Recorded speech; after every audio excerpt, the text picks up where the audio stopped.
Hello and welcome back to Mufc Realist TV. This is Mick Roby. Listen, let's start with something very interesting. What I've been thinking about. There's something that I want to share with you, because this season alone, away results under Eric Ten Hag, it's kind of been his nemesis. You know, we have only registered approximately about actually 7 wins, 3 draws, and 7 losses in away games. It's been a crucial and tiring Premier League season for Manchester United. The form in general has been very good, in overall 19 wins, 6 draws and 8 losses. But the performance currently places Manchester United on this day of recording at 4th out of 20 teams in the Premier League table, with a win ratio about 58% of all the matches won. Now, if you look at it, if we unpack it, Manchester United's home form is very good, according to my opinion, with the following results of 12 wins, 3 draws and 1 loss. On the other hand, the away form is considered to be good, as a result of 7 wins, 3 draws and 7 losses. This season, Manchester United have played over about 55 games. Find it very hard, but it's been very brutal in a way for Eric Ten Hag's men. 3 games per week since Christmas, and a fair share of injuries and suspensions, and some dodgy VR referee decision, not even to mention the footballing gods that's not been our side. Somebody must have pissed them off, with some absence of some key players. Hence the drop of the consistency performance output has been very noticeable. Ten Hag has not been privileged yet to have such a deep squad depth like Pep Guardiola for Manchester City. So that's kind of been working under the shackles under the Glazers. In my opinion, he's done some great miracles to work with what he's got. So I would like to take that factors in consideration, but just remember one thing. Look under the season under Ole Gunnar Solskjaer. We were clearly named a nickname second half FC, since we have no tendency or lack of confidence to finish off the game or start the game first half fast. We often conceded fast in the first half. It was like a cold shower. We came out second half and did a different game. It was a sort of a game of 2 halves where it was individual brilliance. But under Eric Ten Hag, it's kind of been the other way around. You know, we are now called the first half FC instead of the, you know, second half FC, right? So at least away from Old Trafford, you know, we have been running out of steam in the second half. We're simply not a team that can play the full 90 minutes of yet, right?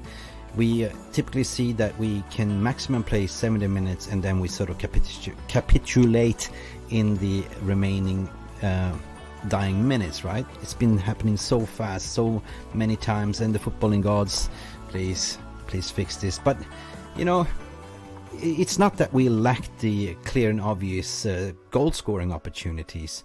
We often use the terminology post-match that we could not finish the dinner. Right? In my opinion, we lack that clinical edge striker in the 6-yard box, and Weghorst is not the answer, is not the solution. And Martial being injured, Martial is not the athletic Martial. His injuries clearly caught up to his physique, and therefore Eric Ten Hag will most likely need to have a summer break to go out and get that fox in the box to finish off the dinner, because Manchester United in overall has scored 49 goals in this season in Premier League alone. But interesting stat is, hold my coffee and beer, that 47% of those goals scored in the first half, while the 57% actually been registered in the second half. So how's that so? How's that we are bad in the second half in the away forms, and yet the stats saying that we're scoring most of the goals, 57% in the second half, and we call us first half FC? It's weird, isn't it? So it's clear and obvious for me that the evidence is on the pitch, right? The mental block, or some might call that PTSD, is for real, right? Ability to see the games through, for some squad members, is not simply there, right? There are players that Ten Hag has inherited all the way from Mourinho area. We've seen that some players have actually raised the standards under Eric Ten Hag, and some people have not, without mentioning the names.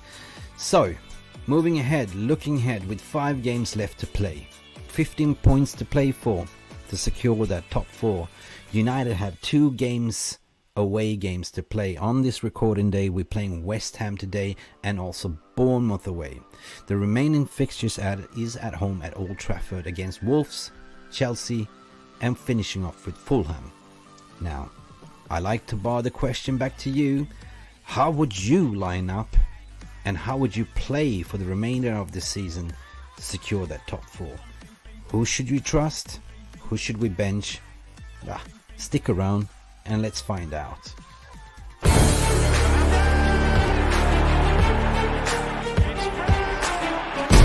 Has the Premier League ever been more challenging? Dankjewel. I feel welcome. Dit is my home and I want to achieve success. Okay? This is my home and this is Jarvis. We should succeed success. Like, are you with me? I'm transferring my thought process to you. See what I'm doing. Guys, welcome. Jarvis, how are you doing, sir? I'm doing good. How are you, Mick? Oh, it's been a busy day. I'm doing a lot of house duty stuff, and obviously watched a little bit of a Liverpool Scousers, and oh my God, they are breathing down our necks now. They are 1 point behind us, not looking good, but we have 2 games in hand. And like Nuruddin always said, Mr. Structure, 2 games in hand don't mean nothing. Which is true, yeah, but still. Hey man, you got to work on your impression. Oh, yeah, no. Yeah, bro, I can't do him. Big up for the community in the VR room as well. It is a Saturday night. I hope you watched all the games. I caught a little bit of glimpses of them. I still have to, see what happened. I just don't. City, of course. Yeah, they are cruising through. They are 4 points clear of Arsenal at the moment. So, yeah, it is written in the stars, right? There's no way Arsenal's going to catch him, right? Yeah. There's nothing we can do. City will win, unfortunately. Shitty City will win, and then they're gonna go for these hearings, and they're gonna strip off the points and the titles. Hopefully. Yeah, let's hope so. Guys, whatever you're drinking, raise your glass for the community. Smash a like and subscribe if you haven't. Optional, but if you do, I have some celebration to do today, Jarvis. Really? Okay. This community, big up for everyone. We have. I just checked today, to be honest, and I'm so touched. Why? Because we are now 11,074 subscribers. Wow. And that is here you can see 644 new subscribers in 1 week. Big up for everyone. Big up for finding this channel. Big up for keeping it real, because that's what we do here. No matter where you are in the world, rain, sunshine, thunderstorm, all weathers, we're here to deliver real Manchester United passion, to spread positivity, even, win, lose, show, or draw. Joris, listen, I will bring in the table to the play here. Listen, we talked about this table, buddy. Where did Liverpool come from? Klopp, he pulled a hamstring, but look at him now. He's getting paper, 62, 63, but they played 35. I haven't really checked, Jarvis, what the remaining games Liverpool are having. Do you have a clue? Yeah, I have a clue, but I can't name them all. But they have winnable games in my mind. I think they can easily win their next 3 games. So I think we need to do our job and take the points needed to get the top 4. And we have talked about what's the limit. So I think we need 71, 72 points. But I think we can do it. 100%. Yeah, 3 home games. Look, some magic juju happened. Knock knock. Who's there? Knock. Mr. Structure, where did you come from? Where did you come from? Where did you go? Where did you come from, Cotton? Where do you come from? Where do you go? Brilliant. How you doing, mate? Are we all right? We're drinking our cup of Java, whatever, looking behind us, and all of a sudden we see the bloody Scousers creeping up with 1 point ahead, 2 games ahead. We just mentioned your name. Don't mention Mr. Structure, because he always says 2 games in hand mean nothing. Mhm. Don't mean nothing. Listen, buddy. How you been today, sir? I'm good. I'm good. I got a really deep tissue massage today on my arm, Ooh.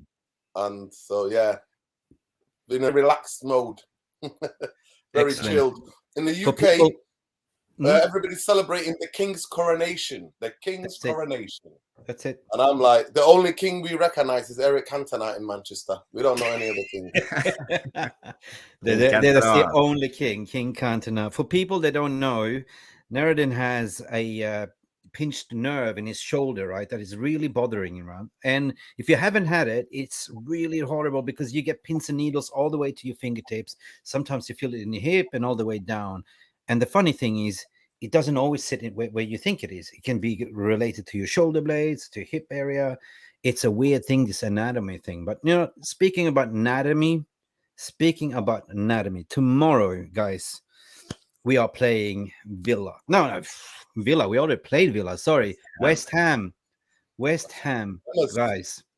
And there's been a lot of debates like about our away form. We had our rant. We had to say, I said it myself, like, you know, what to do for Eric Ten Hag. He played what he had to play. Like, you know, he got shackled by the Glazers.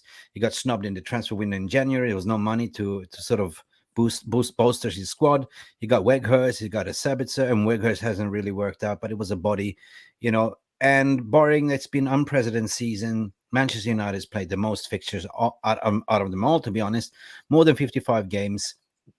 Hasn't been much time to train and pitch, and of course the plays a big part on your mental ability. But what I'm trying to say is some people have the mental capacity and some people don't. Some people just give up.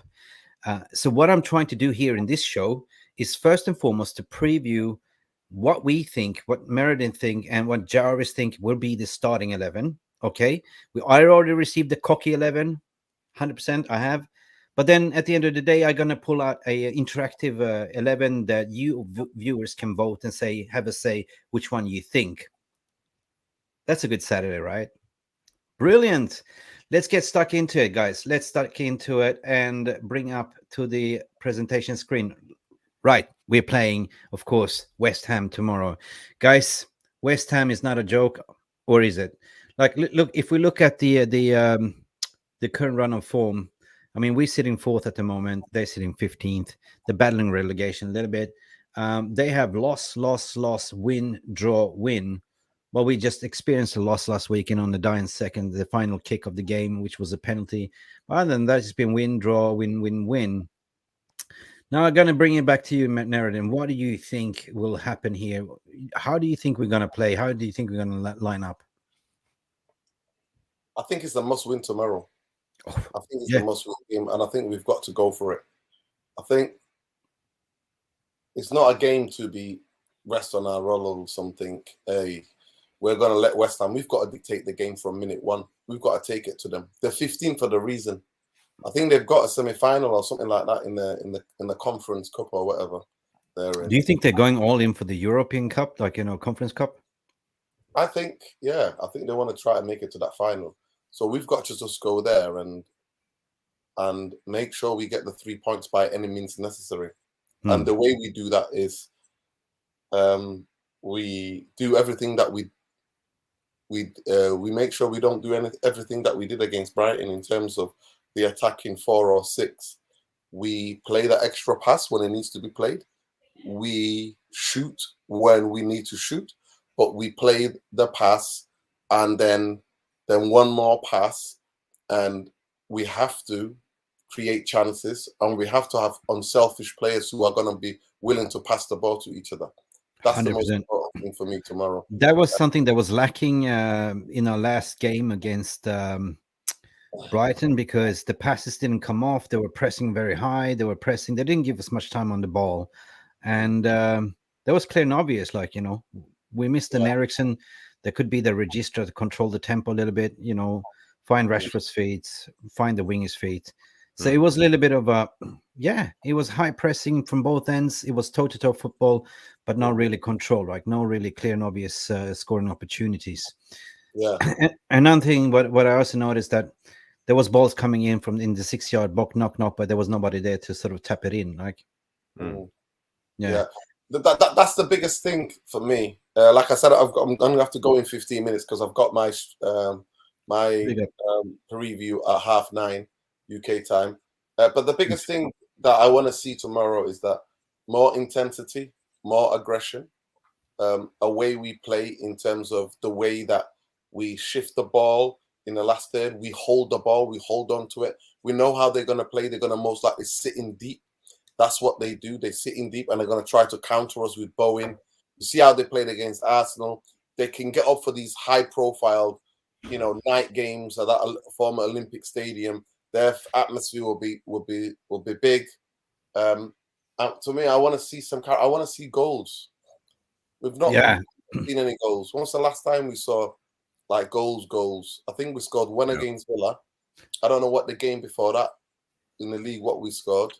So we need more goals in this team. People's got to take responsibility. I mean, this is what I hope. Pieces either. We hardly ever score set pieces. Actually, there's more goals and set pieces this season than last season since Benny McCarthy came in. Yeah. So, but it's dried up now. It's almost kind of we're doing what we were doing period part of the game where the players up the pitch look like they've not played together before because the patterns are not there. That the easy balls, the easy passes, everything's complicated. Everybody's trying to take on beat the whole team. No, play quick 1-2, third man runs. Where are the third man runs? Like, pass when you need to pass, shoot when you need to pass, make the right decisions. Right decisions. We've not played well. The only person who's been close in the past couple of games, and he's really good in the air, and he's very underrated in the air, is Casemiro. He needs to get the headers on target. He missed one against Brighton, clear one, and he went past the ball. The game before that, he missed another one. And I'm just like, come on, man. These are sometimes the free headers. And you get in there, so just direct them into the goal. We've already seen it this season. He's chipped in with some really vital and important goals. The Chelsea one comes to mind, the equalizer, that header, that amazing header. So we need a bit more impetus. The only player that from everything that I can see or read, is that might be coming back is Garnacho.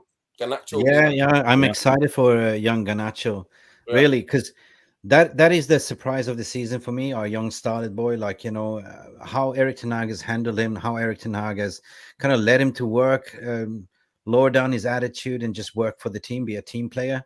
And I was gutted when he got that scissor tackle. It was so ugly. But I'm glad to see him back. I don't know if he's going to be on the bench tomorrow. Maybe he's going to be on the bench.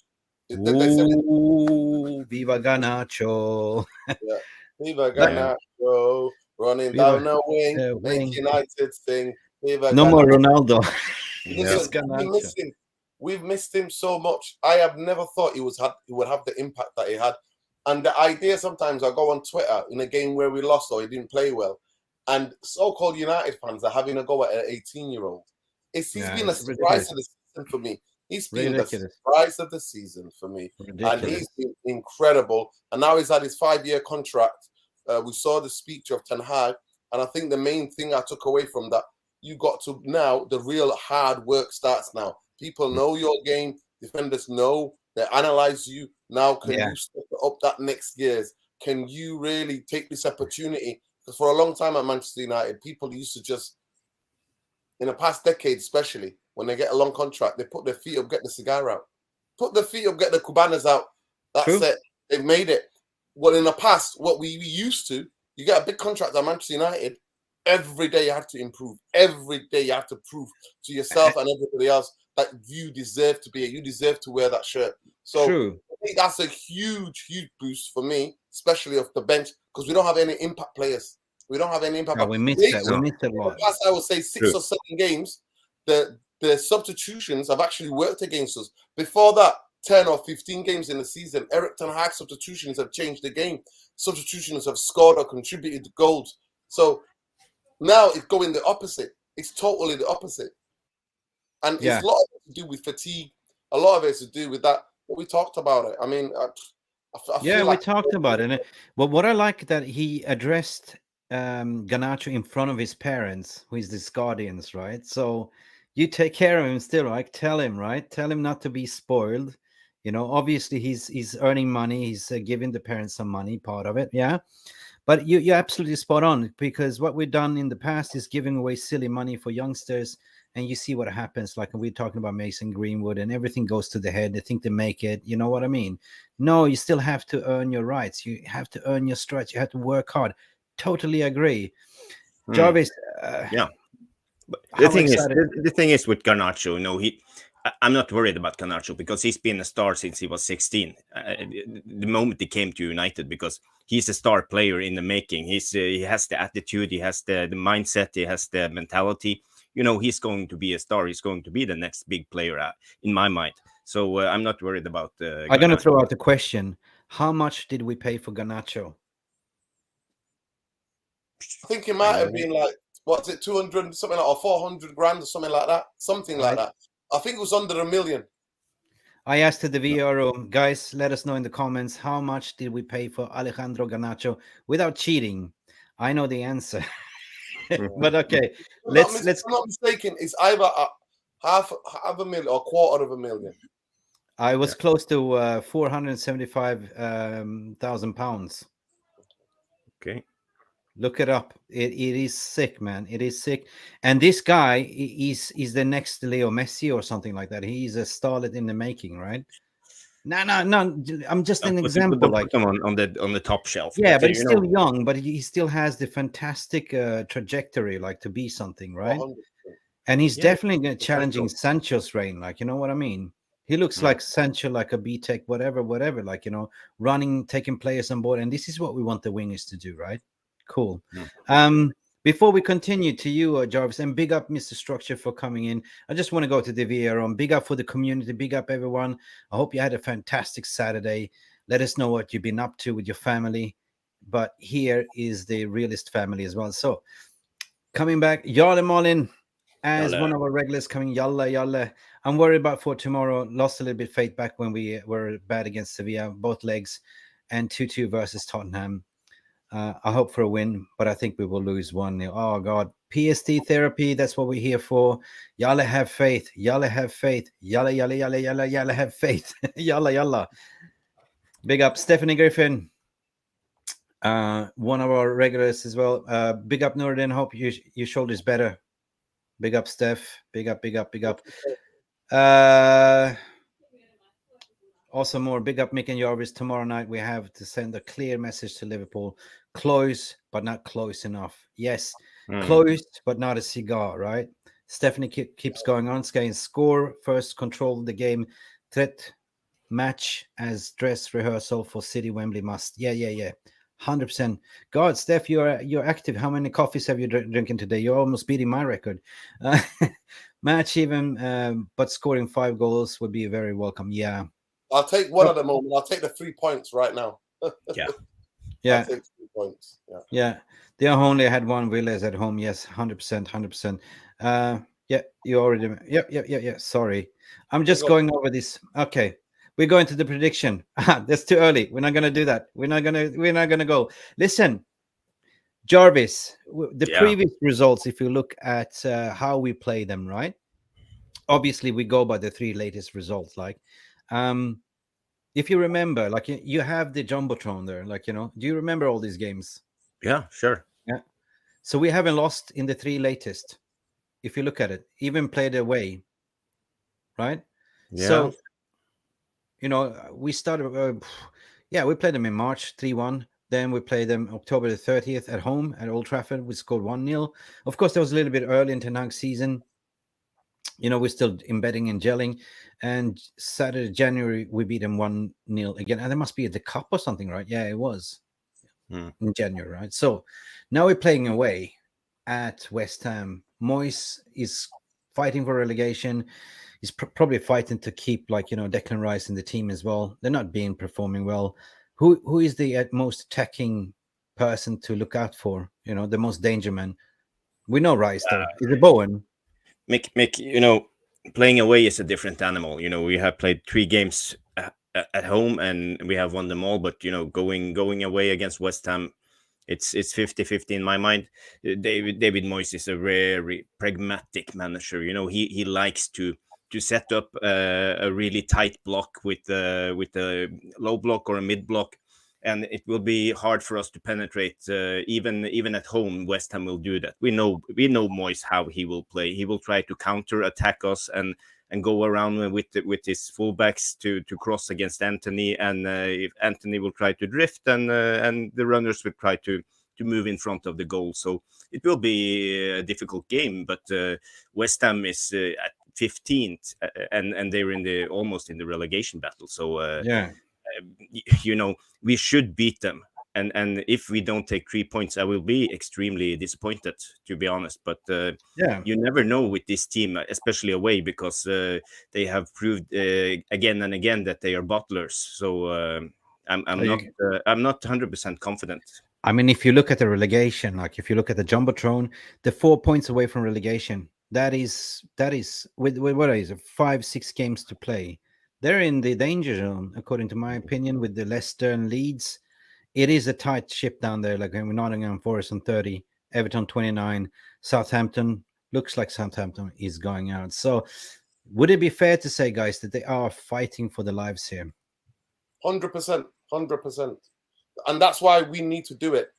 We need to do it. We need by any means necessary. We must win. But like Jarvis said, I agree that the team has bottled it. The last couple of occasions. So at the end of the day, even though I think I like the way we played in the first half against Brighton. This is the way we should start, right? Yeah, away from home, it's been dreadful. It's been dreadful. So we usually beat teams down low at the bottom of the table, away from home. I remember we beat Southampton 1-0, Leicester 1-0. I'll take another 1-0. I'll take it right now. But as I said, the Arsenal game, they can get off of these type of games. And it's a type of game you've got to demoralize them. Once you score one, you have to score again and then score again. You have to demoralize. You cannot give them any sort of impetus in the game. Yeah. And if they score first, it would be a long night. But because of Mikel Antonio, he might bring Maguire back, which I think would be a mistake. Yeah. Listen, there was something here, Spurs 2, Forest 2. So that's it's a tie there, right? Oh, is that the result, Stephanie? I've not been able to watch it, but if that is okay, that's fine. This means the Spurs are bottling it. That's it. Okay. Today's no, result. I don't know. She says Spurs 2. Can anyone check? Spurs 2, Forest 2. No. Spurs won 1-0 today against Palace. Man City won 2-1. Bournemouth lost. Chelsea won 3-1 against Bournemouth, and Wolves beat Villa in the derby 1-0. Liverpool won 1-0. So it's not that. I don't think she's talking about something else. Oh, just back. I don't know what she was talking about. I don't know. Stephanie, let us know in the VR room what you were saying, which penalty you were calling out. She's saying here further, Garnacho is a breath of fresh air with his directness. Reminds me of Lee Sharp into United in early 90s. Big up. But G-Man has way more skills and hopefully a long, good future. G-Man, this is his new... But in a way, so what, guys, the formula tomorrow, according to your opinion, is to go... similar approach what we did towards Brighton. High press, pedal to the metal, first half FC, just kill them off. But also reminder in second half not to switch off. Play the game, play 90 minutes, right? Now, 100%. The biggest thing for me is that we've got to go for it tomorrow. We've got to put the marker down. Their confidence is not great. We need to knock into their confidence. So early goals, and we've got to go then use the transition, because they've got to come out and play. They have to come out and play. Like you said, the 15th is very tight down there. They're in a mix. They're in a mix of that relegation. So even though I thought they got away with it. What we don't want is slow build up and slow attacks. It takes a long time, because then they will just go back into their shape, and we will just bang our heads against the wall. I mean, the perfect scenario was the past 3 games at least, we had goal scoring opportunities the first 5 minutes. Yeah. And none of them have gone in. And this is it. And we have to. But guys, anyway, people smash a like on the video, subscribe to the channel, Road to 15K. Let's go, people. Love and light. We'll Love see and you. light. See you Peace. tomorrow, mate. Take care. Bye. Bye. Thanks, Mr. Structure, for coming in and having your say. And I think it's time to go into the cocky 11, right? What do you say? Go to the All cocky right, let's 11. go for it. Let's go for it.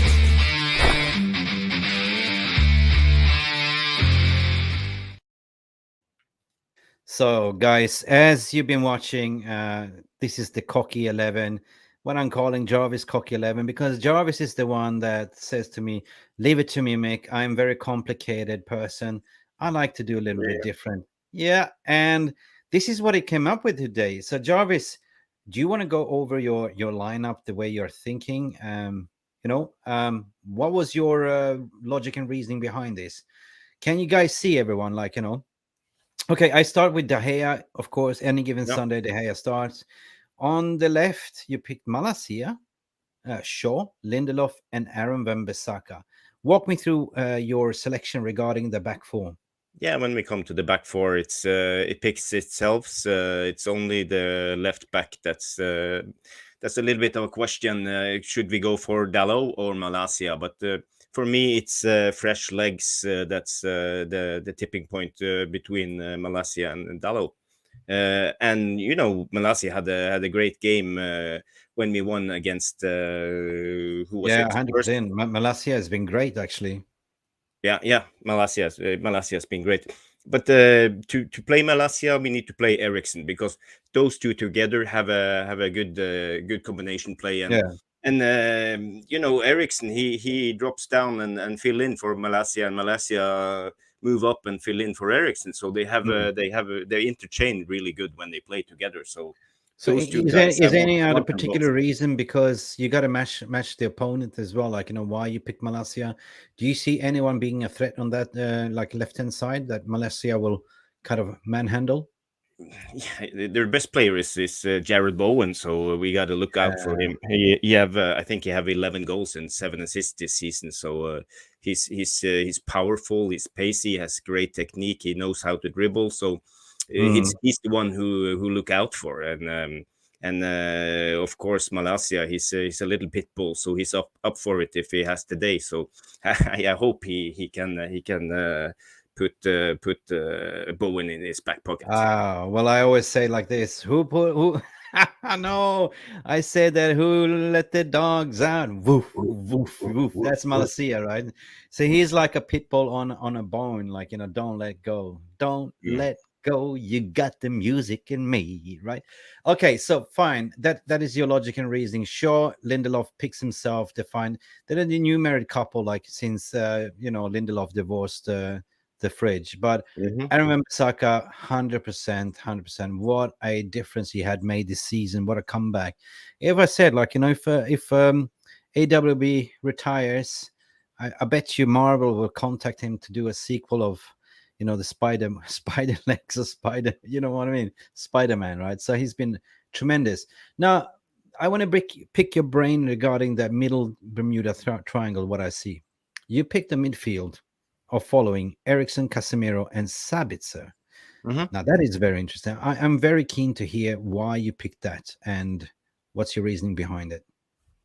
Yeah, when it comes to Sabitzer, what I like about him, he knows how to drop in the pocket of the number 9, and he knows how to fill in the midfield when needed. So I think he's a great player to balance the team. And because the problem with Bruno is it goes a little bit too fast sometimes. You always try to make the Hollywood pass, to make the true pass on the first movement and things like that. So I feel that we attack a little bit more controlled when we have Sabitzer, and we also have Eriksen. So then we will hopefully control the midfield. In my mind, so that's my thinking about it. Yeah, I mean, of course, the competitive battle against them will be Declan Rice and Souček, right? Those two, and the Paqueta, he will be their number 10. You have a Paqueta in your mailbox, Yeah, no, it will be interesting. Yes. Casemiro against Declan Rice, or whatever that might be. Eriksen well experienced, played in London, knows these boys inside out. We need somebody to hold the ball, find the feet of Rashford and Sancho and whoever that may be. And also Sabitzer, he's press resistant. I was very impressed when he came in, against Brighton. Like, he did it really, really well. He looked a little bit of a threat, although he only got his 10 minutes of fame. Now, Yeah. cool. I like it. Hold on. We're not done yet. I want to pick your brain regarding your attacking line. Okay, you picked Sancho, Rashford, and Bruno. That's your cocky attacking line, right? It is. Back to you, Bob. Explain yourself and to the audience. Playing Bruno on the right is, I like Bruno on the right because he knows how to make those crosses. He can fill in. He's not even a right winger when he plays in that position. He just drifts. It's almost like a free role. The only defensive it's on the right, so he has to I don't know who's their left wing. Is it Cresswell? Left back, yeah. So we had to stop Cresswell from making those crosses. But apart from that, he is free to drift, and he can combine play with Sabitzer, Eriksen, Casemiro, and he can support the midfield when needed. And on the left side we have Sancho, mostly because he have fresh legs. We need fresh legs because we have played too many games. We have played 2 to 3 games every week now, so Sancho needs game time, and I think he can do a job, hopefully. And in number 9 we have Rashford. Rashford is the better number 9 at the moment. I don't think Martial has been in form. He hasn't shown much in the last couple of games when he have had the chance. So for me, it's Rashford. But no, I can say the same thing about Rashford because he lacks a little bit of end product. He makes a lot of runs. He gets the chances, but he don't put them away. So for me, but last time they couldn't finish the dinner. Now him or Martial, they were finding difficult angles instead of going for the easy options. So yeah, I hear what you're saying. Yeah, cool. Yeah. And so basically, no Anthony Dos Santos. You picked Bruno on the right wing. Why? Yeah, I just want to give Anthony a little bit of rest, and I think he looks a little bit of hot-headed. He was really frustrated the end of the last game. So I think he needs to find his focus again. So maybe he needs a couple of minutes on the bench to regain that. Yeah, but guess what? That's the street fighter from Brazil. Like it is the grassroots, right? You know where they come from. Football is the only thing that they know. They grow up in poor families playing football on the street. They're fighting with the gangs, and you can see, like, you don't mess around. He might be small, but he can mess you up for sure. I agree. Cool. All right, man. So that is your cocky 11. Guys, let's just go over it again. This is Jarvis' pick. Mick didn't pick this one. Mick would have picked another one, to be honest. But hey, it is what it is. I mean, I like it. I like it a lot. But the question is, I mean, Jarvis, as we say, we can sit here, argue to the blue in the face. It's no right and wrong. At the end of the day, whatever Eric Ten Hag picks, that will be the team that plays in real, right? In real. But the reason why you picked that is to provide more energy and no complacency, I guess. I like to control the game. I need the balance in the team, and I like fresh legs because I think a lot of the players look tired. So that's my main reasons for picking this team. Brilliant, sir. Brilliant. Thank you for providing. Guys, let us know. Let us go to the comments. Let us go to the VAR room as well. Sorry for missing your comments. We're just so focused to get the message out. Let's go with Yalle Marlin again. United got a few fantastic players in the youth setup. I wish a few would have gotten more game time. There is a 15-year-old that is super talented. Big up. Yeah. But on the same time, Yalle, if I might go back to you, like, it's been such a busy fixture, like, so as a gaffer or a training, you don't have time to experiment, I guess. So you just want to win game by game, go by game, and you try to put the best team out there, right? but it's a massive difference between what Ten Hag's been doing, what Solskjaer's been doing as well. Philip 98. Welcome to the stream, Philip. Good to see you. So big up the community. We lack control, especially away from home. Some players just don't have it. They're simply not good enough. We need ball players that can find them forward passes like City, Pool, Arsenal. This is what I mentioned, Philip. Big up point, actually. I said, you know what? Some people do have that ability or mental agility, and some people don't.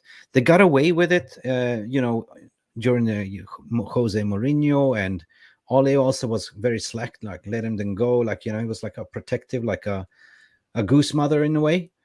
But Ten Hag is quite ruthless, like, so you can clearly see that he's frustrated. But what can he do? Like, you play with what you got, then you go in the summer. I bet you he's already compiled his list to who's in, who's out. So I do expect a massive overhaul, including also the youth players, like, because not everyone is making it, right? So yeah. Oh yeah, thank you again, Philip. Do you want to read this one? Can you read this one? Yeah, he's losing patience with a lot of them. I think he's already told the ones that are, hold on, I can't see the bottom. They're not in his plans for next season. This is what I read. You have to plan ahead. Yeah, this is what we read. Cool. People are tuning in. We are broadcasting live on YouTube. We're also broadcasting on Twitter. Whoever is broadcasting Twitter, smash a like. Come in, have your say. Let us know if you want to come and have a say. We can share the link as well. And Philip continues to say, oh, he's writing a novel here, a football novel, a thesis. He's looking patience with a lot of them. I think he's already told the ones that are not in his plans for next season, you have to have a plan ahead. Are you reading my mind, Philip? This is kind of scary. But Mick, just to come back to his point, have Ten Hag got the authority to do this with his squad? Because we don't know even who's the owner for the next season. We don't have a transfer budget. We don't know who we can cut, who will leave, who will have new contracts. So in my mind, Ten Hag has lost some of his authority over the players.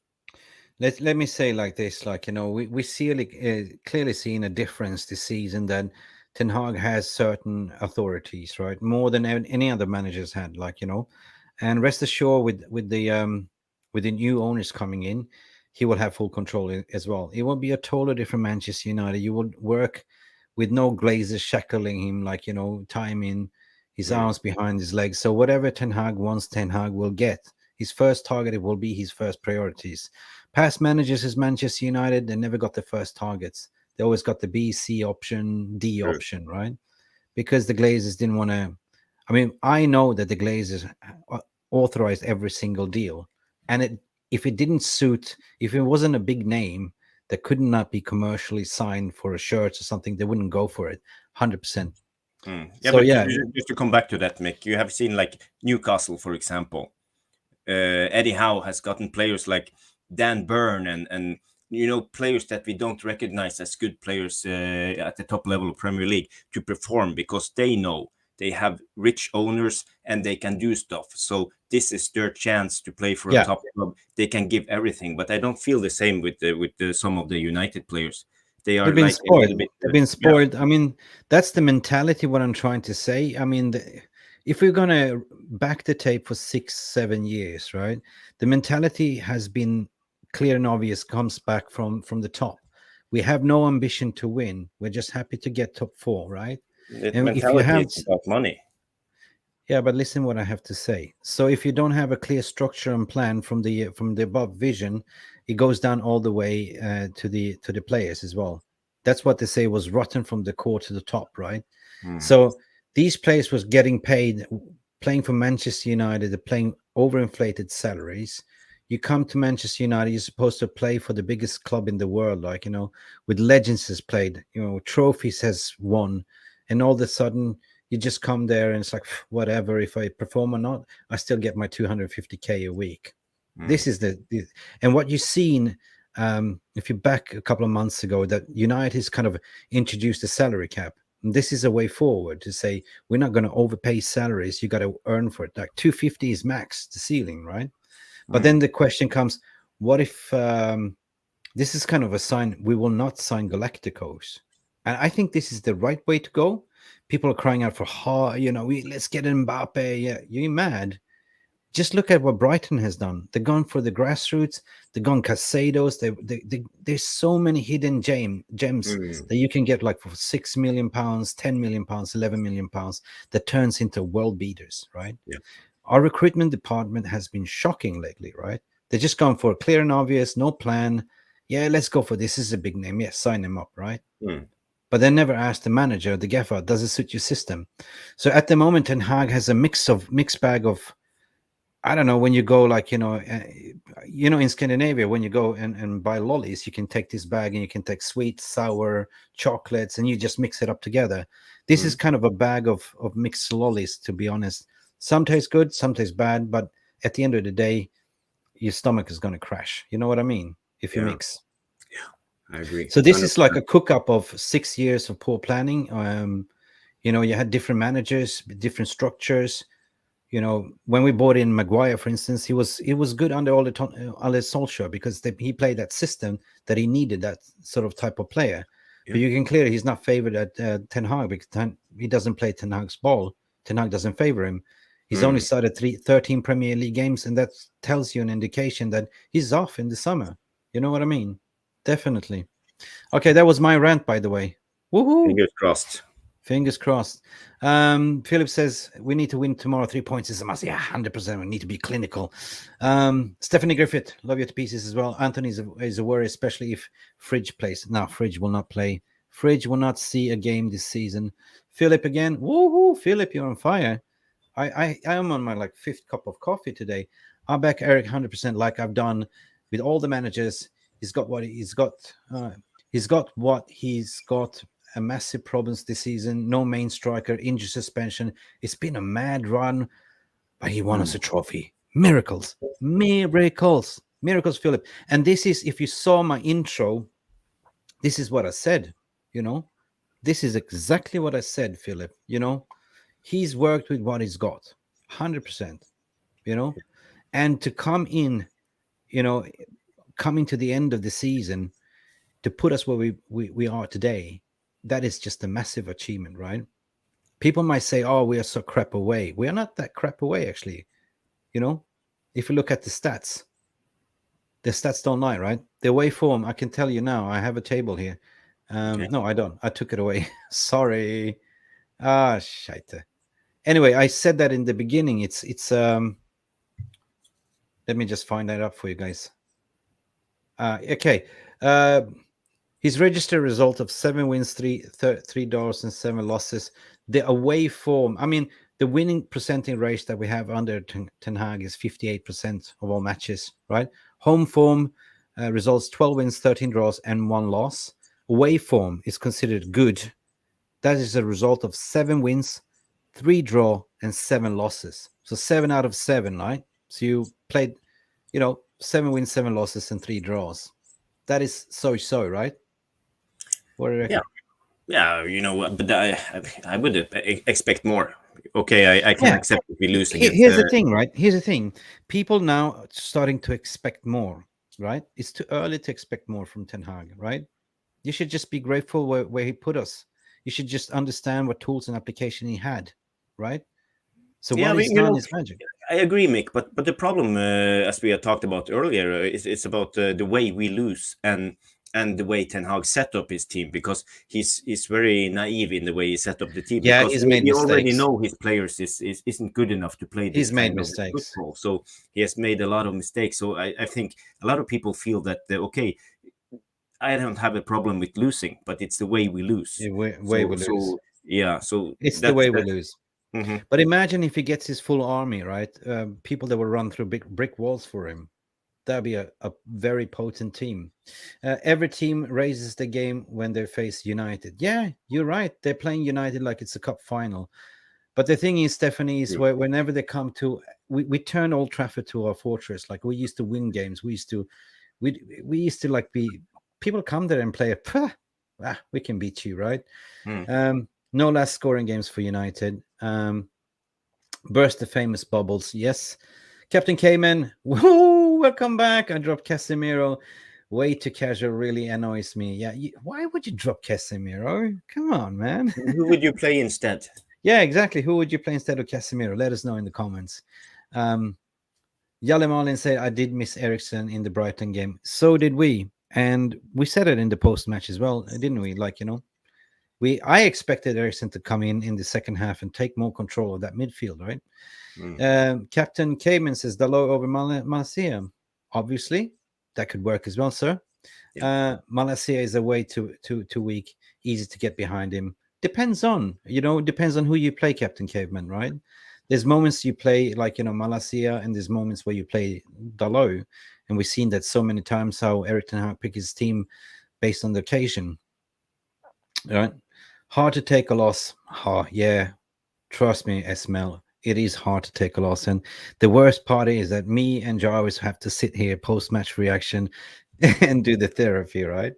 But it's therapy. That's what we're here for, right? Why buy a right winger and shoehorn in Bruno and drop Bruno? Oh, are you seriously, man? You're seriously? Why would you drop Bruno? Are you trolling us, right? Bruno is playing injured. Yeah, he is. He's, or is he? I don't know. Unless you're his medical physician, Captain Caveman. Yalle Malin, isn't Varane fit to play? Question mark. Is he? No, not yet. No, not yet. But I think he will be available for the FA Cup final. Right. Yeah, true. Oh, rest of Varane for the cup final. It would be hard to change Shaw and Lindelof right now. Yeah. We're going to talk about that point, Yalle. But if Varane can play, I would put him so far in. If Varane can play, I would put him in for Shaw and move Shaw to the left back. I don't know if I would separate. I mean, this is the title. How will we set up for the rest of the season?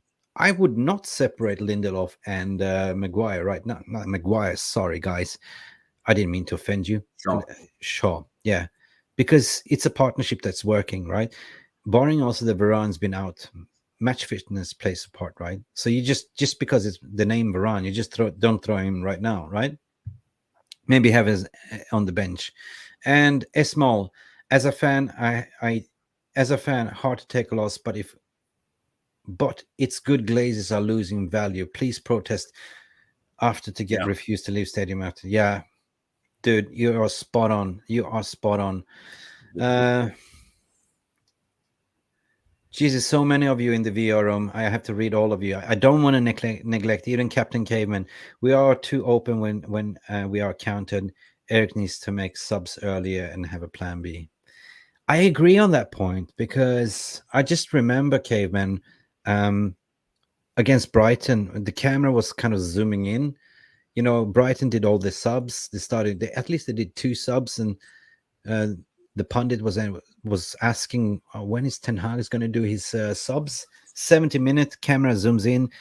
You can clearly see like McLaren, Michel van der Gaag, and Ten Hag looking at the pads and going, "What should we do?" Right? This is the drop off. This is what we say. We are not City to have that big drop. And at that moment, we're kind of running out of steam because Fred was brilliant in that game. He played that pitbull on the bone, like an overcoat shadow destroy role. It was working. But as soon as we changed that formation, we invited them into the game. They started to play the Brighton game, right? And this is definitely what we can put on Ten Hag. In terms of, but you know, Mick, it's obviously that the bench isn't good enough at the moment. We don't have the squad depth, so we have been struggling with this since the World Cup in my mind. Richo, good evening to you, sir. Tell me what you're doing this Saturday afternoon. Are we drinking Liverpool tears or joy? Oh God, I'm so upset the Liverpool won. Oh God, I don't like it. Hold on to my coffee. Caveman, wow, you're very active. Bought Sancho for right wing, then bought Anthony for right wing. So we ended up blaming Bruno. Yeah, I see your point there, mate. Why would you play Bruno on the right when you have an Anthony, you have Pellistri, you even have a likes of Amad Diallo's coming back, doing a madness as well in Sunderland. Good show, gents. Good show to you. Shout out for you, sir. Shout out. Bastard Maggot. Oh, I like that. Point that finger. Great channel, mate, from Australia. Big up. G'day, mate. Fair dinkum, mate.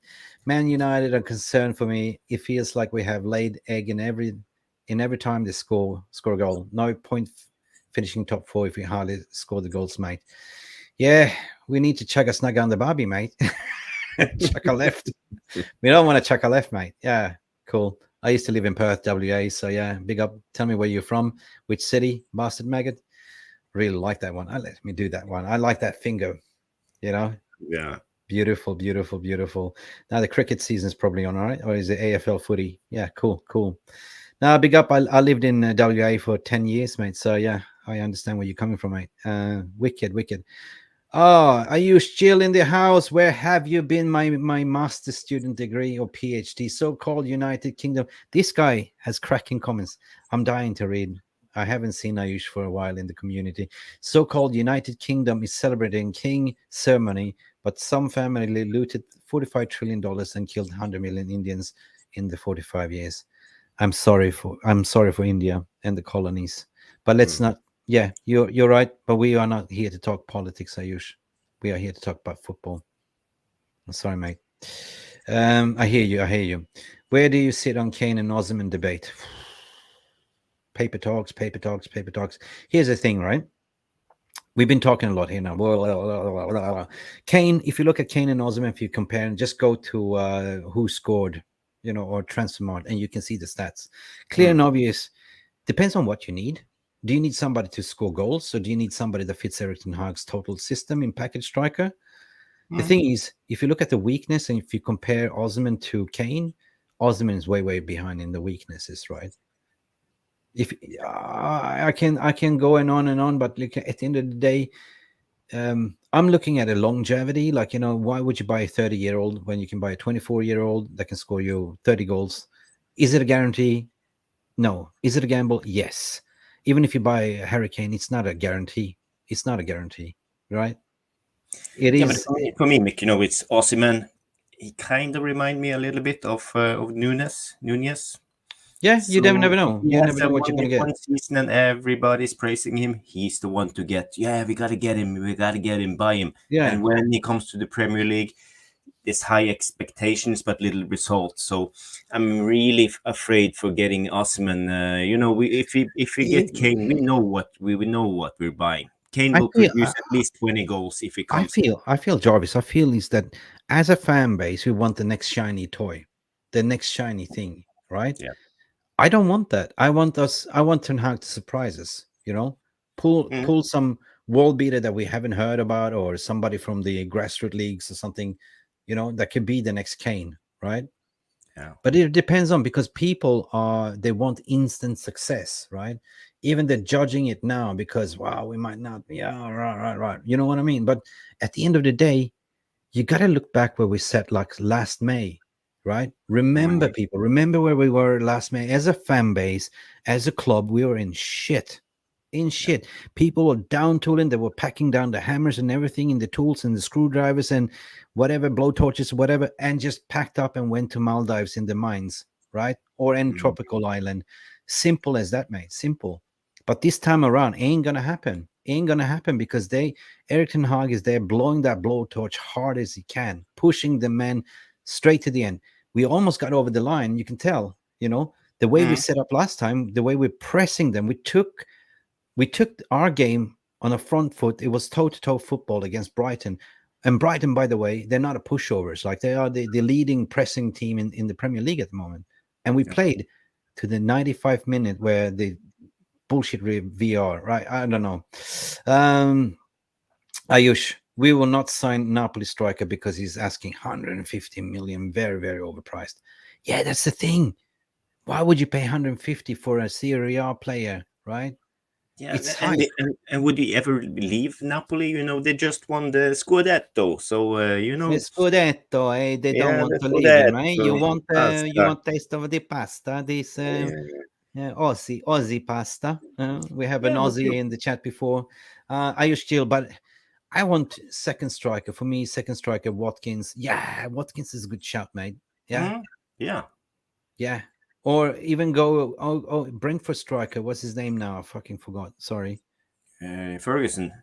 Oh, no, Evan no. Ferguson. Oh, Brentford. Oh Ivan yeah, Tony as well. Tony. Tony. Then we have too many Tonys. Yeah, we can't have a Tony 1, Tony 2, Tony 3. Tony.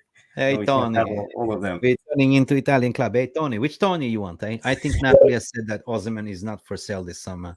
Yeah, that's they always say. Everything has a price, my friend. Everything. Bastard maggot, you're back. I'm pointing the fingers. Thank you. Did you chaps attend the protest the other day? We covered the protest, my friend. We didn't attend. We were the only platform that live streamed the protest, my friend. For people all around the world, we had like 5,000 live viewers. We were sitting here, me and who was it? Killian, yourself, Jarvis as well, and we were showing live feeds. People were sending in videos. It was a beautiful event. It was about 2 hours, and then we knocked off and watched a beautiful game of football where we actually won. So go check out that. If you go on the past live stream, you can see it. Like it's a live coverage of the protest. Do you think it's worth putting up players in front of your youth team? Why buy a club when you can build it from what makes sense? Yeah. Let's depack what you're saying, mate. First and foremost, yeah, I just answered your question. We didn't go, but we provided a voice for you guys. Is it worth putting players in front of the youth team? Yeah, I mean, not everyone's going to make the first team. It's just never going to happen, right? Garnacho is the only project so far that's made it next to Mason Greenwood, of course. But I think Garnacho has a very bright future. Depends on, mate. Depends on what Ten Hag has a plan, right? You know, are we bringing back the likes of Hannibal, right? Are we bringing the likes of Amad Diallo into the squad? Depends on what you need. Depends on what you need. Ivan Jale, Jesus. Ivan Tony will maybe get surprised next season because of gambling issues. Yeah, gambling. Right. I keep forgetting the issues what players have. And this is the problem with the players, right? They think they can get away with everything. They're sex addictions, they're abusers, they're gambling. But anyway, he was really good against Liverpool. I agree with you, mate. But oh god, you guys are so active today. Really, we haven't even gone to the score prediction. Yeah. Anyway, by first clean the deadwood. Martial Weghorst, Donny van de Beek, Scotty, Jones, Fred, David De Gea. I don't know. David De Gea not going anywhere, I think. Jones. He's a player that I don't know. He's on sick leave, collecting his 150k a week. Hasn't played much. Weghorst is definitely going. Donny van de Beek. I don't think Donny will go. I don't know. We see. I think Donny was part of Eric Ten Hag's plan. He was the rotational player for Bruno. And since he got injured, that's why we got Sabitzer in a way. So it will be interesting to see. Scott McSauce definitely looks like he's going as well. We will see. Fred, I think he will keep Fred as a rotational player. You know, and this is the therapy what we're talking about. Like this is what we're going to talk about in terms of who we will actually let go, right? But the problem with a list like that, with players of bring it back with the players you have Weghorst, Martial. Okay, Weghorst he will leave because he won't get his loan deal renewed. But Martial, he's on big wages. Scotty, didn't he sign a new contract? He is on at least 100K. Yeah, but he's kind of been linked as well to Newcastle as well for some reason. Yeah, but now, but you have Jones. He's on, I don't know, 80K or 100K. Fred, David De Gea, he's on 350. Yeah, right. He's agreed to a new deal, I think, with cut wages. But I want to bring something back to Scotty Mac, right? Because I still think he's a young player. Most people are associated as a young player. He's actually 27, 28, right? For some reason, people think he's from the academy. He's one of us. No, man. Seriously, I think he's peaked to his max abilities, right? Coaches rave about Scott McTominay. He's doing fantastic stuff in training, but it's not what you do in training. It's what you do on the pitch, according to my opinion. It is so inconsistent. Like I want consistency. Like I want players to put in 7 out of 10 performance every game, right? Like Casemiro, like Bruno does. Play with your heart on your sleeves, like give it a all, right? That's what I want to see. The fighting spirit. Is Scotty younger than Lingard? Think so, No, yeah. it can't be possible. Lingard is still a youth player. Is Lingard still a youth player? I don't know. Who knows? Who knows? No, but you know what I'm talking about. It Yeah. is. We cannot keep these players for sentimental value because they're academy players. You got to be ruthless, right? If you're not good enough to play for the shirt, get out. That's the thing. We talked about this yesterday, and my opinion was we should sell them and get a buyback clause. Not the buyback clause, but the buyback clause. Not the buyback clause, but buyback. But not well back. We didn't want. Yeah, it was buyback clause for him, not well bye back. bye. So we should get buyback clause, and if they succeed, okay, we can get them back and buy them for 15, 20, 25, 30 millions. God, I'm servicing the VRM. You guys are amazing. Big up for the community. Big up, and welcome for the new joiners as well. We haven't got to the main point, but anyway, we're rushing through everything. I know Eric Ten Hag wants to win every game, but in my opinion, very point, everyone has entitled opinion, it's really affected us this season with no quality in the squad depth. Yeah, this is what we've been talking about for the past 30 minutes. Like the drop off is huge, my friend. It is huge, and therefore, like if you compare us to City, I mean, Pep Guardiola has been lucky enough to have, like, if De Bruyne is injured, who does they put in? Gundogan. He's got so many options, right? God, this is cheating. Fucking cheating City. really. I mean, they have been cheating, though, no doubt about it. It's the right attitude. Yeah. They will get their punishment, or we will see. Is Jones registered to play? Yes, he is. But he's going on pension soon. Poor legend. Jones is actually the only one. Whenever he comes in, he plays like a warrior. He plays for the club. You know, there's the famous instance where he is a slow-mo picture when he goes like, you know, that one everyone is using as a meme, right? Donny van de Beek, I feel this is Yale I want to bring up. Donny van de Beek, I feel so bad for me too, right? He was starting to play good, and then injury happened. Yeah, 100%. And one of my close friends who's a football agent as well, that I'm going to work with in the summer as well as an intermediate, he was actually handling his loan move to Everton. So, and you know, they really rated him in Everton, but he played 2-3 games and got injured there as well. Then he came back to Manchester United, fresh start, got injured, scissor tackles, broke his legs. You know, those scissor tackles, you know, they have to do something about it. They are, like, you know, ugly. They you know, if you can give it for the studs, you know, VR should be able to look in the retrospective to see this is a scissor tackle. You know, how many ankle injuries did you have? We have, like, you know, Garnacho. We had Ericsson got an in based on this scissor tackle. What's his Andy Carroll's, and then was Donny van de Beek, the same similar tackle. It's so ugly. They should not exist in this game, to be honest, right? I agree. I agree, Mick. And you know about scissor tackles. There's only one thing worse than scissor tackles.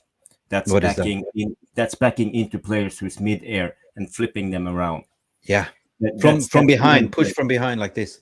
That should always be a red card immediately, in my mind. You know, that's whiplash. You can get whiplash. Injury risk when that happened is extremely high. We know we had a player in the Norwegian Tippeliga, as we call it, the Premier League in Norway. He got paralyzed from his neck down because he fell on his neck. So of course it was an accident, but the level of risk for the injury is extremely high. Yeah, but when your back is against, you don't see the player and he's coming pushing you from the behind in the air or whatever. You know, you cannot control how you land. Like, it's a Harry Kane special. He used to do it. Harry Kane special. Well. Okay, pointing the finger, bastard maggot. I noticed your video about the protests. Good video you did. Thank you, sir. Thank you so much. I just come across your channel. Mate, I'm so glad you did, mate. I wish I was there more. Managers could build up a club, full clean out, and from the top first, 100%. Now, here's a question: what I can discuss with you, right? What would you expect with new owners? Do you expect like a full clean house, or do you expect some middleman just going out the door? Like that's not good enough. In terms of the way I see it, is that I don't see Arnold going anywhere. Maybe Murta will go, because you don't just do an open heart surgery from day one, right? You know, you just don't go kill everyone, because it takes time to rebuild something, right?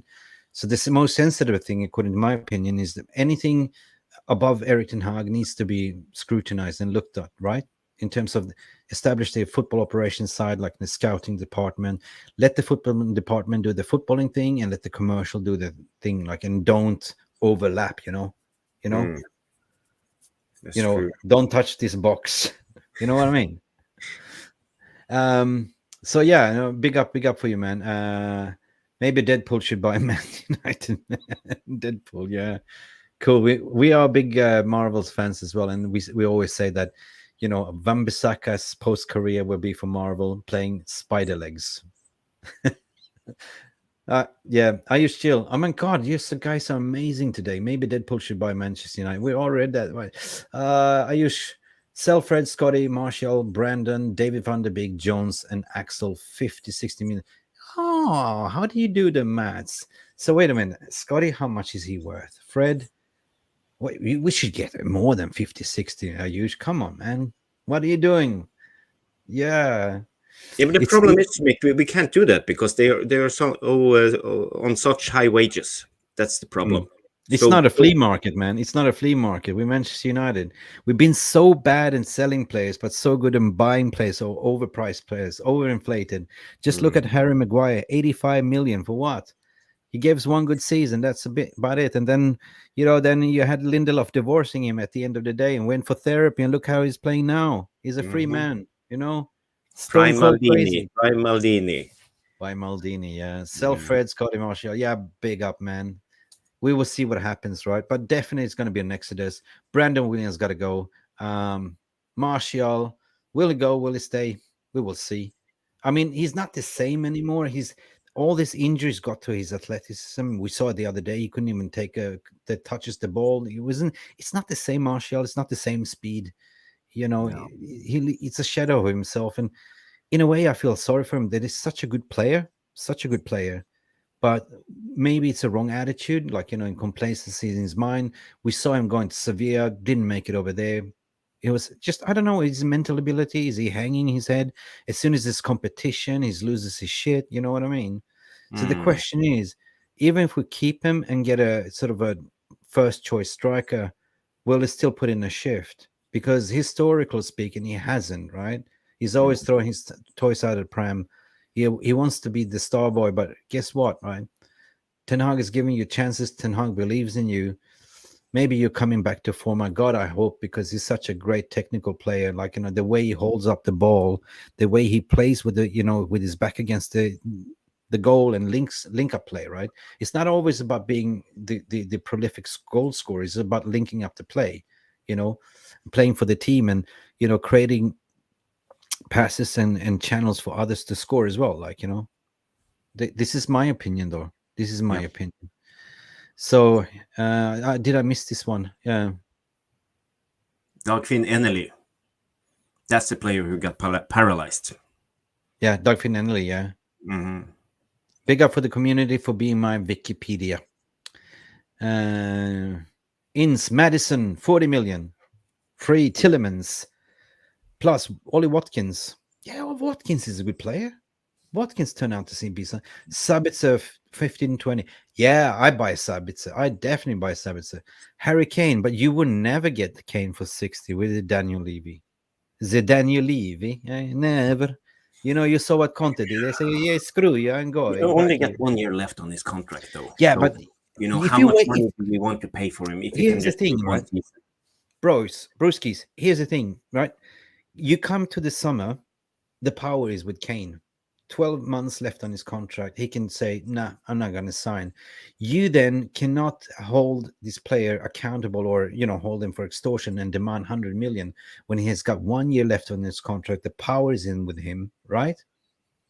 Okay, there was enough different situation last season when he had 2 years left on his contract or 3 years left on his contract. Then, of course, you can demand 100 million. But this is ridiculous. And Daniel Levy is deluded, right? Daniel Levy, according to me, is similar to what Todd Bowley is and Ed Woodward is. It's like Ed Woodward 2.0, like egocentric, narcissistic. They don't play for the team. They don't play for the manager. They never give the manager what they want. And even Conte called them out, right? Conte said, you haven't won anything for 20 years. You haven't won anything, right? And then whatever I asked for, I didn't get. So basically, he got fired, or he didn't get fired. He just left, because this is what Conte does. If he's not happy, he doesn't give a shit about the severance package, right? He's more about his pride. Yeah. I agree. Yeah. Jesus. Casey. Oh my God. Casey, where have you been? Welcome to the stream. Kobe Menu breakup player next season. I be there. We all be there. I'm rooting for Kobe Menu. He's an amazing player. And there's so many talent that we have, but you can just go back to the batch of players where we have Chong. We had this little guy with low gravity. What was his name? Everyone was hyping him up. I forgot his name. He just went to play some low league Portuguese. What? Hannibal? No. What was his name? He was like a small guy. Jesus, I forgot his name. Yeah. We had Chong. We had this guy. Player who won the U7 under 17 World Cup. Gomez. Yeah. No. Oh yeah. Gomez. Yeah. Yeah, he just disappeared from the face of the earth. Then you have Januzaj as well, that everyone was rating as a youth player, but he never made it. So this is a cut-through game, right? You have one chance, one opportunity. You get your chance in the first team. Is it make it or break it? Not everyone makes it, right? Not everyone makes it. So, guys, I think we had a great discussion of how to move forward in the transfer market. I think how we will play for the remaining of the season. I don't know. I would like to engage, but we are way over time. I think way. Just put us in the comments then. The way I see it, according to my opinion, though, I would not change the back line much at all. What we discussed, it's obviously don't change Shaw and Lindelof. It's working. I know we're playing only two more away games. After tomorrow is only one away game. So that's basically like Bournemouth away, and the rest is home. We're playing like, a deflated Chelsea, Wolves, and what else are we playing? Fulham, the last game as well. And that's home at Old Trafford. And so far, Old Trafford don't lie, right? We haven't been beaten in Old Trafford for a very, very long time. We're very hard to break down on Old Trafford. So is top 4 in danger? No, I don't think so. Big up for Scousers for coming from behind, slowly. They look like a shambles. But and Klopp pulling his hamstring on the sidelines, giving the biggins to the 4th official. Yeah, Klopp what I heard might be suspended. I'm not sure what it was for comments. Somebody's better mic him up, because this guy is foul on the he's getting away with murder, right? The way he's influencing and shouting at the 4th officials. I don't like it. Captain Caveman, brilliant. I'm not so confident about tomorrow's game. We're going to go through that. Caveman, don't be a caveman. Just come out from your cave. Be a modern man. Always throw against the Westham. My prediction is 0-1. Sancho to score. We will get to that. Yalle, Malin. I would love to get Kane and have McNeil learn from him as a backup striker. That is a brilliant comment. I don't mind a Kane if for some reason you don't know how much energy more you can get out of Kane, right? You saw the likes of Zlatan still playing to 41. He's an athlete taking care of his body. Kane has been quite injury-free lately. He had a little bit problems with the injuries, but one thing that guarantees is Kane will give you goals. Kane will give you goals. I think he has about 24 goals in the Premier League in the season so far. Can't really confirm that. Do you? Anyone? How many goals has Kane scored this season? Isn't it 28? 28. Yeah, I think it's 28, but I'm not 100% sure. Yeah, Kane with Bruno and Rashi will blast. That is a yeah, that you when I the more I think about it, in the beginning, I didn't want Kane, right? I'm going to be transparent with you guys. The reason why I didn't want Kane because I looked at the age factor. You know, I want some younger striker that would that would last for 5-6 years. You never know what you're going to get with Kane, if you're going to get 3 years or 2 years. I don't know. I'm just afraid it's going to be another Harry Maguire on top, right? Similar situation that we overpay for the English tax, right? And this is that I don't want.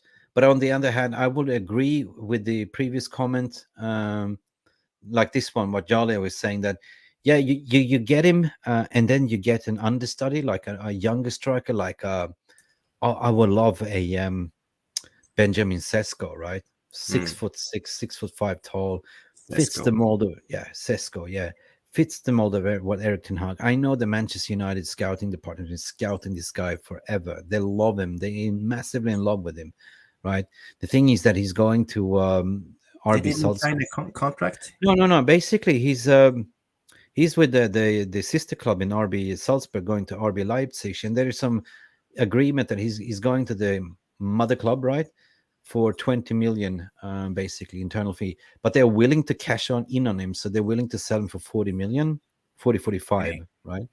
But don't those two clubs operate separately, or? Yes, but in a way they're related. You know what I mean? They're part of the same Red Bull group. You know what I mean? They try to say no, but it is what it is. They definitely have some favorable terms in terms of transfer in between the clubs. So he kind of signed a prenup agreement, like when you marry, like you sign a prenup, and this is what he's promised. Like, oh, I'm promised to go, but in between they have the right. Dennis Bosama, which his agent, has the right to look for other clubs, right? And of course, if you can cash in 45 million, 40, you take it. I think they will. But the question is, will people go for it so far? I don't know if he had such a great season or not yet. Yeah. God, we're talking a lot. Yeah, Caveman is finishing off. Still massive work to be done in our set pieces.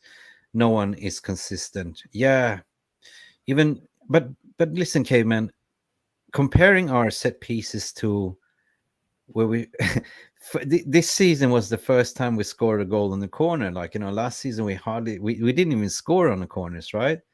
So since Benny McCarthy's come in, it's been massive improvements, but it's a work in progress, right? So I agree with your comment there. Kane is in prime and we have no time to build under United from zero. Yeah, you're right, mate. Absolutely love your point there. We need trophies. Just imagine Kane, Sancho, Rashi, Shaw. Kane's to score almost 25 goals per season. This is the perfect time to buy Kane. Cocaine. No, I didn't say that, did I? Sorry, YouTube algorithm. Please censor that. I cut that out. Bad, Mick. Yeah, no. Here's the thing, right? Depends on what you want, guys. If you want instant success, you want to win tomorrow, or maybe if you don't win the league next season, but barring that we get into Champions League, we need that striker.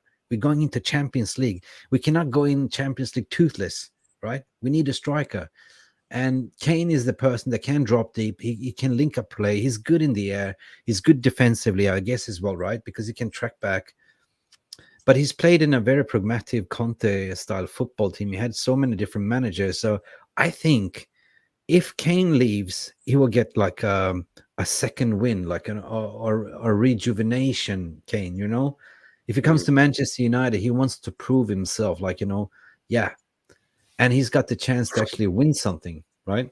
Yeah. Which I don't think you ever will get with Spurs. Yeah, but Mick, my problem with the players like that, we say that he's good and he will provide goals and all of those attributes. He's a great creator and all of that. But we have had great strikers in the last couple of seasons. We have had Cavani, we have had Rashford, Ronaldo and Zlatan and big names. So it hasn't paid off at all in my mind. It's only short gain, and then we're back to problems again. So I would like us to we can buy Kane, but then we have to buy a young up and coming really good striker just to. Yeah. I just want to, before we continue, everyone saw Jarvis Cocker 11. I just want to see what I picked, basically. I want to share this, and this is kind of an interactive way to do it. Hope you guys can see it, right? So the way I picked my team was basically De Gea, Shaw, Lindelof, Wan-Bissaka, Dalot for some reason. You picked Malacia. We had different teams, to be honest, right? In the midfield, I actually had Eriksen, Casemiro, and Fernandes. Was it the same? No, you picked Sabitzer on top. And just to go natural wingers, I went for Sancho, Anthony, because we need natural wingers to attack from the wing. And I actually had Rashford in the on top, right? Because one thing that West Ham is, they are afraid of Rashford and the balls from behind. So how many times has actually Rashford done them, like through balls? So I do expect like some form of counterattack with Rashford and the link-up play of Sancho. Anthony might even have a dangerous point, and he needs to score, actually. This boy needs to score. Of course, this is an embedded period. I think that next season Anthony will have a bigger role to play in Eric Ten Hag's system, obviously. So this is kind of the way I pick my team, right? You can move them around. Guys, let us know in the comment which one you want to put in, right? But anyway, I think we're running out of the time, so this is kind of my lineup. Jarvis, what do you think about my analogy regarding this? Yeah, I like your lineup. It's very, very attacking, and It's very attacking. Yeah, it's very attacking. But my problem with the lineup like that is, I think, Ten Hag will probably pick something like that because he's not pragmatic at all. He just wants to win the game and do it his way. But I'm thinking more pragmatic. I'm a pessimist. I think I know you're a pessimist, man. I'm the one that's more like, I'm supposed to be a realist, but I'm very positive realist. Like, I'm the new genre of realist. I'm the positive realist. You are. So, but I like your lineup. If Ten Hag goes for a lineup like that, it's a statement. He wants to win the game. So yes, we will probably see a lineup like that. But when I put up my cocky 11, it's more like how I would have approved. I just removed it from the stream. So yeah, do you want me to pull it up again, or are we good? Yeah, I'm good. I'm good. We can just explain what cocky 11 was basically. So you had Malacia instead of Dalot. You had instead of you had Eriksen, Casemiro, and you put Sabitzer, right? And you put Fernandes as a right wing. That's the only difference, right? So the only difference is I go with the classical original Bermuda middle triangle. The tiki-taka triangle. The thing with the lineup, like with Rashford, with Bruno on the right, it's more like a diamond because Bruno will drift inside. So it's a Cruyff triangles, basically what I'm trying to say. Yeah. So Wan-Bissaka will allow actually Anthony to free range, because Wan-Bissaka can just do the defensive role, right? But we also see the massive improvements of him going forward and linking up well with Anthony. So they have some form of partnership, right? Dalot offers a lot of threat going forward, and Dalot is one of the most improved players also under Ten Hag. He's become very athletic. He's taking care of his diet, his body. He's obviously taking some pointers from Ronaldo when he was here. The name we're not talking about the way he's exiting, otherwise he's a legend in my eyes, to be honest. But yeah, this is my lineup, what I have. But you said Wan-Bissaka has improved going forward. Yes, he has, but it's not exactly Cafu from late 90s going forward. To be honest, he's very robotic in his movement, and everybody was kung fu fighting. I remember Wan-Bissaka fighting. Yeah, cool one. We still struggle with inverted wingers. I grew up watching traditional wingers. Yeah, true, man. Yeah, a winger for me was a winger. I used to play as a winger. I played the game. I was a left winger, to be honest. Lots of good energy here today. Didn't know that. Oh yes, I was a number 11 actually. But if you see, my birthday is 13, and that's why I always have my shirt numbers. I always put 13 because that's my birthday. So yeah, 13. I actually born Friday the 13th, believe it or not. Ooh. I turn out all right. I turn out all right. I turn out all right then. Right. I always check behind my back just in case somebody's following me. Like, oh. Ayush, man of the hour here. Ayush Kane is at peak of his frustration. Yeah, he's frustrated. Like, you know, only United can sign him. We are playing without proper 99. Rest in peace. No, RVP for approximately 10 years. CR7 is just one interview away to criticize Jim and Food and one more time. Yeah, he's getting treated well in Saudi Arabia, but it looks like he might have a clause to come to Newcastle. You remember that one? Why did Messi go to Saudi Arabia? Why was all these PSG fans angry with Messi? Is that an indication that Messi is going to Saudi Arabia and then bye-bye to Ronaldo? Ronaldo goes to Newcastle to play. There is a clause because there's some sister company affiliation or something. Right. How old is Ronaldo now? 38? 39? Yeah. God, I don't know. Jurassic Park is even older, I think. That movie. 1, 2, 3. But guys, listen, I think it's time. I think we waited for this moment. It is the Cocky 11 Ruby special score prediction. Let's go.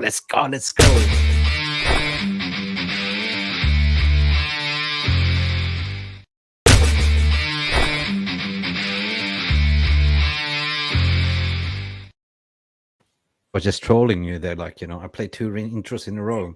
Too much coffee, to be honest, guys. Listen, we have to go to the score prediction. And this is where I want your VR room assistant. Let us know your score prediction. What do you think is going to happen here? Are we going to get those massive 3 points, people? You know, are we going to see, like, you know, 90 minutes FC, or are we going to see the first time FC? Let me know. Jarvis, back to you, Bob. What do you think will happen in this game? Please. I'll go first. And what can I say? We know that Moise is going to be pragmatic. So he's going to park in the my bus. mind, it won't be a lot of chances. We got to struggle to create. Rashford hasn't been really clinical. He's a little bit off at the moment. So who will score the goals? I don't think we will score many goals, but 1. So if we win, 1-0. 1-0 you go. 1-0. I just go on the past result, my friend. You know, maybe I should pull back my slide. Hang on a second. Hang on. Trust the force, Luke. You know what I mean? May the fourth be with you. Have you seen Spaceballs? Have anyone sees the parody Spaceballs, right? When he goes like, trust the Schwartz, and he goes, your Schwartz is bigger than you. No, what did he say? Your Schwartz is bigger than mine. He goes like, yeah, I know. That is the funniest shit ever, right? All right, so I'm just going to pull up this and I'm just going to look at the run of forms, basically, like, you know.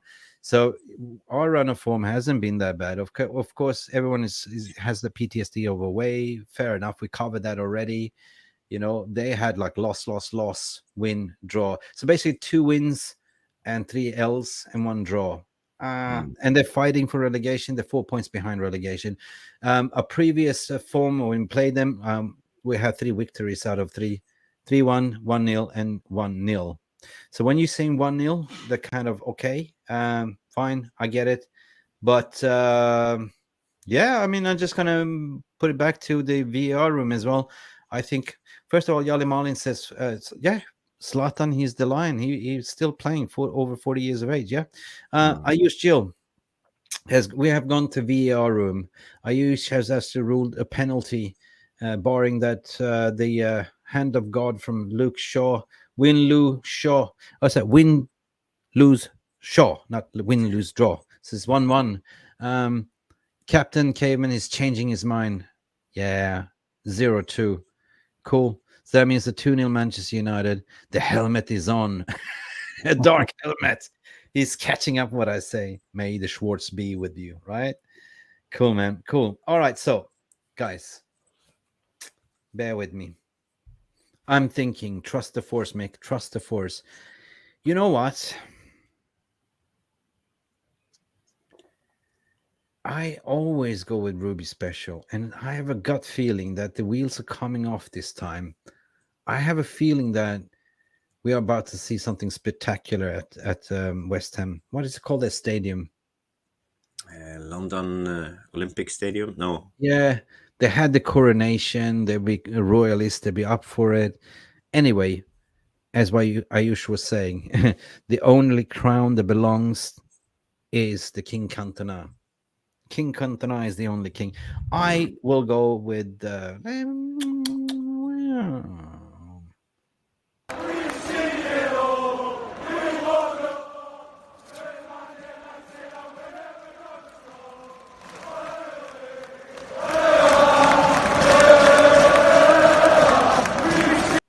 okay, I go with Ruby Special, and Ruby Special always goes. What is it? 3-1. 3-1. 3-1, baby. Ruby 3-1. Special. Ruby Special is very confident this time around. We look. I don't know. I saw the game differently. I saw a massive improvement from playing away. Clearly, the inverted winger works. Clearly, the pressing instruction works. Clearly, they are pressing high. They're defending as a team. They're attacking as a wolf pack. Yeah, it was very disappointing that it didn't come off. Obviously, if we got 1 point that way, there'll be a different story. We saw the disappointment in Ten Hag as well, because he had a perfect formation set up. Right? He capitulated in the 75th minute. He had to do substitutions, and the likes for likes didn't work. But I think that he learned his lesson. He will go and school up Moyes. He was bitch slapping basically with 3-1. That's my honest assessment. And guys, it's going to be like this. I'm going to show you something funny. Busca a linha de fundo, entrou na área, fez o cruzamento para trás. É gol! É gol, Pretinha! Xavier, Pretinha! É gol, Pretinha! Lá, Pretinha! Pegou a bandeira, Pretinha! Lá! Viu a jogada de Keno, Pretinha! É! Look at this. He's got the jersey on his well. Oh, it's so cute. Bravo, bravo, bravo. Falai. Boca Bonito. I think Anthony will score. This was a Brazilian. Like, my God, I have a dog and a cat, but if I had my dog with the Manchester jersey on, watching the game with me, I'd be a happy man. Like, celebrating these goals with me. You guys want to see it again? That was so funny. Let's do it again. Is it? He's watching it. Look at it. Look at him. Busca a linha de fundo, entrou na área, fez o cruzamento para trás. É gol! É gol, Pretinha! Xavier, Pretinha! É gol, Pretinha! Lá, Pretinha! Pegou a bandeira! Having with that notion, please. It's been an amazing stream, Jarvis, and thank you. Big up for all of you guys in the chat. It's been amazing. We have laughters, we have tears, we have joy. Caveman is laughing. He just came out of his cave with his club, banging the rock, saying that was the most funny shit I ever seen. I believe you, man, because when I saw it, and this was actually sent by none other than Phil Brown, if you can see as well. I will do it again. Yeah, Phil Brown was... Yeah, he was on our post-match reaction last time, and he gave us an honest assessment rant. And it was actually the first time that Jay Daly and Phil Brown has been on the same show. Two Irishmen going at each other. Fantastic. It was great. If you missed it, watch it. We had a great time because it was a therapy session, and me and Jarvis and others took the second half energy and we turned it to a stand-up comedy, because whatever the team lacked in energy, we provided in that show. Captain Caveman, all the best for you. Have a fantastic evening. I wish you great game experience for tomorrow, mate. Guys, if you haven't done it yet, please, it's only going to take to burn a little bit more extra calories. You see these two fingers? We talked about may the Schwartz be with you. My Schwartz is bigger than yours, and you go like this. There's a button there. Don't stretch your finger. It might hurt. But press it. It's free. It's free. Press that ding ding dong button. That means like, because YouTube algorithm is never friendly towards our smaller content creator. But big up for everyone. We just reached over 11,000 subscribers, and we are on a road to 15. We are on a road to... Yeah, what was that? I'm singing songs like, you know. Yeah, you have a nice voice, Mick. Keep on singing. Yeah. Oh God, no, I forgot. This is the road to hell. Dun, dun, Chris Rea.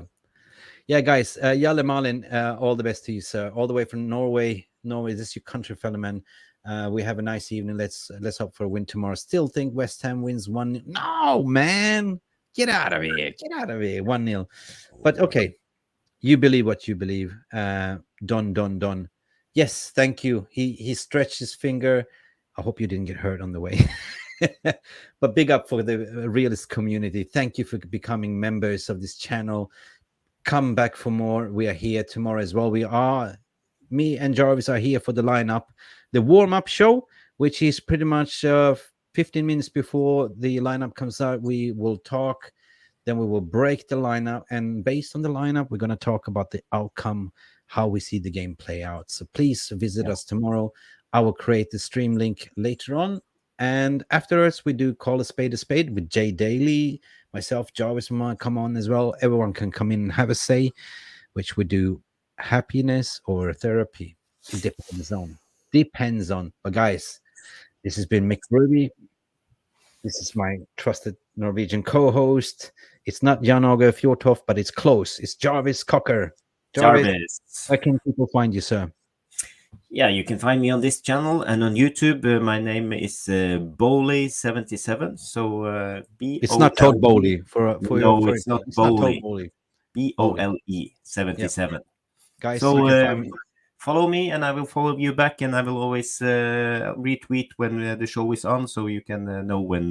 But literally, not live. Physical follow, not stalking, coming to Tromsø where you live and stalk. No. I'm following you. I don't think that would be a problem. Fantastic. Big up from Australia. We had viewers all the way from Australia down under. We have viewers from India. We had viewers all over the world. And this is what it's about. We are a global fan-based community. We like to keep it real. We like to be passionate red patriots, like to hyperventilate. We like to spread positivity, because that's what we do here. That's it.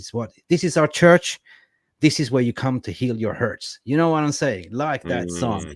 Guys, I will give you back today and see you guys tomorrow, because we have 2 cracking shows coming out tomorrow, and then in between we have games. We still haven't cracked the code to do warm-up, what do you call it, watch-alongs, because I'm too ADHD and PTSD to watch and do. I need to focus on the game, man. Listen, Jarvis, say hello to your lovely family, and people, be nice to each other. Be nice to each other on socials. If you see each other in the traffic, don't be aggressive. Hug each other in traffic as well. Spread the positivity.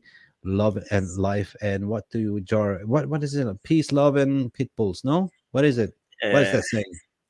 Love, life, and peace, love, and glazers out. Peace, love, and glazers out. Mentality. Peace. See you guys. Have a lovely evening. Thank you for watching. Bye for now. Bye. Thank you so much for stopping by and watching Mufc Realist TV. Don't forget to like and subscribe, and follow us on the socials.